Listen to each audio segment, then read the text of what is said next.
তফসিল ঘোষণা করার উইদিন 7 দিনের মধ্যে, উইদিন 7 ডেজের মধ্যে আপনি দেখবেন যে ঢাকা থেকে অনেক প্রার্থী নমিনেশন পেপার নিয়ে সদরঘাট পার হতে পারবে না। অনেক প্রার্থী মাওয়া ঘাট পার হতে পারবে না, মাওয়া পদ্মা নদীর মধ্যে অনেকে ফেলে দেওয়া হবে। অনেকে গিয়ে দেখবেন যে একেবারে পদ্মা নদীর মধ্যে পদ্মা ব্রিজের উপরে থামিয়ে গাড়ি সব ফেলে দেওয়া হয়েছে। আমি যেহেতু সরাসরি বেশ কয়েকবার নির্বাচন করেছি মাঠে, এবার আমার কাছে যেটা ভয় হচ্ছে যে 2024 সনে যেভাবে একটা আমির নির্বাচন হয়েছে, ওটার চেয়ে একটা ভয়ঙ্কর পরিস্থিতি এবার তৈরি হয়ে যাবে। বোঝার চেষ্টা করুন যে ঢাকা শহরের অফিস আদালতে অনেক জায়গাতে জামাত যারা আছে শক্তিশালী, অনেক জায়গাতে বিএনপির লোকজন শক্তিশালী, কিন্তু জেলা শহর, বিভাগীয় শহর, তৃণমূল, উপজেলা পর্যায়ে সারা বাংলাদেশের টেকনাফ থেকে তেঁতুলিয়া বিএনপি মেময়, বিএনপির বাইরে কোনো কিছু নেই। সেটা টেম্পো স্ট্যান্ড বলেন, সেটা কমিটি বলেন, যা কিছু বলেন, কন্ট্রোল বাই বিএনপি। এখন ওখানে যে বিএনপির মনোনয়ন নিয়ে যাবে তো দেখা যাচ্ছে প্রায় সব ক্ষেত্রেই বাংলাদেশে বিএনপির 3 থেকে 4টি কমিটি রয়েছে এবং তারা they are fighting with each other, এবং ইতিমধ্যে অনেকগুলো প্রায় 300 মার্ডার হয়ে গেছে শুধুমাত্র এই কমিটির বিষয় নিয়ে নিজেরা এবং কয়েক হাজার এই বিভিন্ন অপকর্মের কারণে বিএনপি থেকে তাদেরকে বহিষ্কার করা হয়েছে, কিন্তু কোনো অপকর্ম বন্ধ হয়নি। এর কারণ হলো একজন মনে করছে যে আমি একটা চেয়ারম্যান হব, মেম্বার হব, 10 বছর 5 বছর দল ক্ষমতায় থাকবে, তা না করে আমি এই আওয়ামী লীগের যে সম্পদ যা কিছু আছে এগুলো হরণ করে উইদিন 1 মাসের মধ্যে যদি আমি তার 100 গুণ ইনকাম করতে পারি, কি আমার এরপরে বিএনপি করলাম না করলাম তাতে আমার কি আসে যায়।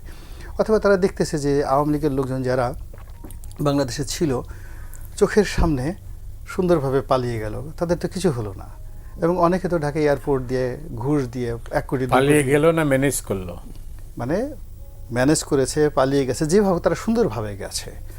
মানে যারা ধরা পড়েছে তারা আগের থেকে ধরা ছিল, কিন্তু এমনি আলটিমেটলি যাদের একটু ইন্টেলিজেন্ট তারা কিন্তু সবাই চমৎকারভাবে, এবং আওয়ামী লীগের যারা পাওয়ার বেঞ্চমার্ক আপনি দেখেন তো, শেখ পরিবারে একজন লোক ধরা পড়েছে, তারপর শেষে যারা এই ঢাকা শহর সারা বাংলাদেশে পাওয়ার, আপনি এই যে ইসমাইল হোসেন সম্রাট, জাহাঙ্গীর, গাজীপুরের মেয়র জাহাঙ্গীর, শামীম ওসমান, তাপস থেকে শুরু করে যারা ইয়াংদের মধ্যে টোটাল পাওয়ারটা ধারণ করতে আওয়ামী লীগের, এই যে ছাত্রলীগের প্রথম 100 জন শক্তিশালী নেতা, তার কি কেউ ধরা পড়েছে? সব এখন কলকাতাতে চলে গেছে। এখন এই যে উনি যেটা বললেন আগে, আশরাফ সাহেব যেটা বললেন যে ওই যে ওখানে বসে তো তারা বসে নাই, তারা তো ওখানে বসে এমন কিছু করার চেষ্টা করছে যেন বাংলাদেশের আওয়ামী লীগের যারা প্রতিপক্ষ তারা শান্তিতে থাকতে না পারে, এবং এই সময়টা তাদের জন্য সবচেয়ে একটা প্লেয়িং ফিল্ড হবে নির্বাচনের ওই সময়টাতে। যখন বিএনপির একজন প্রার্থী গেল, তার এগেনস্টে 2 জন বিদ্রোহী প্রার্থী হলো, 1 জন ডামি প্রার্থী হলো, এরপরে স্বতন্ত্র প্রার্থী হলো, এবং ওখানে মূল প্লেয়ার হবে আওয়ামী লীগ অথবা ওখানে প্রশাসনের যারা লোকজন। এবং এটা নিয়ে তফসিল ঘোষণা করার উইদিন 7 দিনের মধ্যে, উইদিন 7 ডেজের মধ্যে আপনি দেখবেন যে ঢাকা থেকে অনেক প্রার্থী নমিনেশন পেপার নিয়ে সদরঘাট পার হতে পারবে না, অনেক প্রার্থী মাওয়া ঘাট পার হতে পারবে না, মাওয়া পদ্মা নদীর মধ্যে অনেকে ফেলে দেওয়া হবে। অনেকে গিয়ে দেখবেন যে একেবারে পদ্মা নদীর মধ্যে পদ্মা ব্রিজের উপরে থামিয়ে গাড়ি সব ফেলে দেওয়া হয়েছে, এবং দ্যাট উইল হ্যাপেন। এবং সবচেয়ে এটাই কি ভয়ঙ্কর? হ্যাঁ, অবশ্যই এটাই ভয়ঙ্কর, এবং এটাই বাস্তব। আপনি একই ঘটনা তো 2024 সনে ঘটেছে। আপনি গিয়ে দেখেন একে আজাদ সাহেব, জিজ্ঞেস করে দেখেন তো তার জীবনটা কেয়ামত হয়ে গিয়েছিল ওই নিউজ 24-এর মালিক, যেটা ওই মানে ফরিদপুরে দাঁড়িয়েছিলেন, তার জীবনটা হয়ে গেছিলো। এবং যারা ওই সময়টাতে যা হয়েছে 24-এ, তার সাথে 100 গুণ ভয়ঙ্কর অবস্থা সামনে আসছে। কিন্তু 24 আর এবারের মধ্যে ডিফারেন্স ছিল যে 24-এর অ্যাডমিনিস্ট্রেশনটা 100% শেখ হাসিনার নিয়ন্ত্রণে ছিল, এখন সেটা নেই। কাজেই নির্বাচনের পথে যে আপনি যাওয়ার আগে আপনি তো শিডিউলটা ঘোষণা করে দেখেন না, কি একটা পরিবেশ পরিস্থিতি তৈরি হয়ে যায়। সেই জায়গাটাতে আমরা বিশ্বাস আনতে পারছি না, আস্থা আনতে পারছি না, এবং এটা আমাদের হতাশা নয় বা আমাদের নির্বুদ্ধিতা নয়। আমরা যেমন একটা নির্বাচন হয়, আপনি কি দেখুন যে একটা আমাদের দেশে একটা রাজনৈতিক দল, ধরেন বিএনপি ক্ষমতায় আসলো, তো প্রধানমন্ত্রী হবেন কে? তারেক রহমান সাহেব, বিএনপির কথা মতো। রাষ্ট্রপতি হবেন কে? আমরা এখনও জানি না। আচ্ছা, স্বরাষ্ট্রমন্ত্রী কে হবেন? লুৎফুজ্জামান বাবর না মির্জা আব্বাস? আপনি 60 জন মন্ত্রী বের করেন তো বিএনপির লোক থেকে, আপনি কি করে আশা করবেন যে এই 60 জন লোক এই বর্তমান এই সমস্যাটা সমাধান তারা করে ফেলবেন ক্ষমতা পাওয়ার সাথে সাথে, যারা এই দলটাকে 15 বছর ঠিকমতো করতে পারেননি, আর গত 1 বছরে তারা এই দলের কোনো নিয়ন্ত্রণই রাখতে পারেননি।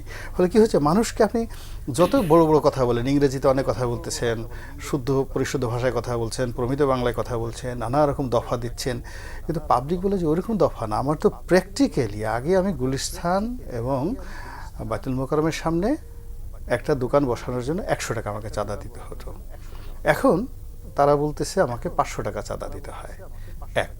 2 নম্বর হলো, আগে যেখানে 25টা দোকান ছিল এখন 50টা দোকান সেখানে বসানো হয়েছে, বেচা কেনা হচ্ছে না। আগে মানুষের ক্রয় ক্ষমতা ছিল যা, তার অর্ধেক হয়ে গেছে, দোকান বেড়ে গেছে, চাঁদার পরিমাণ বেড়ে গেছে, আর ওর বাইরে যে ভিতরে যে দোকানগুলো যারা মূল দোকান তারা গিয়ে দেখেন খা কেউ বসতে পারছেন। এই ফ্রাস্ট্রেশনটা ওখানে গিয়ে লোকজন বলেন চাঁদা কোথায় চলে যাচ্ছে, ওই যে হুজুর যে বলছে চাঁদা দিই পল্টনে চলে যায় লন্ডনে, তো এমনি এমনি বলেনি। আপনি বাস্তবতায় গিয়ে এই যে আওয়াজটা আপনি গিয়ে দেখেন গুলিস্তানের প্রত্যেকটা লোক কী বলছে সেখানে যারা চাঁদা দিচ্ছে। এখন এটা কিন্তু বিএনপির মতো একটা বড় দল, তাদেরকে কগনিজেন্সে নিতে হবে। তারা যদি মনে করে এটা চরমনাই হুজুরের দোষ, এটা জামাতের দোষ, এটা চক্রান্ত, নট লাইক দ্যাট। মাঠের আওয়াজটা বুঝতে হবে। আবার ধরুন আমাদের যে যাই বলেন না কেন, আমাদের সেনাপ্রধান যখন বললেন আমরা তো ডক্টর মোহাম্মদ ইউনূসকে 8 তারিখে পেয়েছি, কিন্তু আমাদের সারা বাংলাদেশ 5 তারিখ থেকে 8 তারিখ পর্যন্ত আমরা কার আন্ডারে ছিলাম, কাকে ভালোবেসেছিলাম? সেনাপ্রধানকে। তো তিনি আমাদেরকে বলেছেন যে আমার উপর ভরসা রাখেন, আমি আছি আপনাদের সঙ্গে।